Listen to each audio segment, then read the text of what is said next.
స్త్రీలు ఒకరు ధరించిన పూలను మరొకరు ఎప్పుడూ ధరించరాదు. ఇంట్లో తలపెట్టే మంచి పనులు ఏవైనా శుక్లపక్షంలోనే చేయాలి. అంటే అమావాస్య నుండి పౌర్ణమి వరకే చేయవలను. బహుళ పక్షంలో చేయకూడదని పండితులు చెబుతున్నారు. స్త్రీలు ఎప్పుడూ జుట్టు విరపూసుకొని ఉండకూడదు. ఇది జ్యేష్ఠాదేవి స్వరూపము.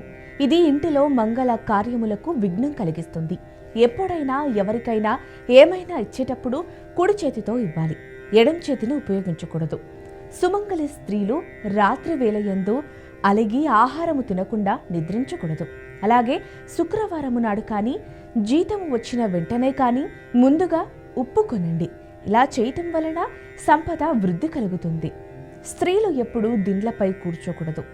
ఆడవారనే కాదు, ఇంట్లో ఎవరూ కూడా అలా దిండ్లపై కూర్చోకూడదని చెబుతున్నారు. ఇంటి ఇల్లాలి నోటి నుండి ఎప్పుడూ కూడా పీడ, దరిద్రం, శని, పీనుగా, కష్టము అనే పదాలు వినిపించకూడదు. ఇంట్లో దుమ్ము, ధూళి, సాలెతుడు దారిద్ర్య హేతువులు. కాబట్టి ఇంటిని ఎప్పుడూ పరిశుభ్రంగా ఉంచుకోవాలి.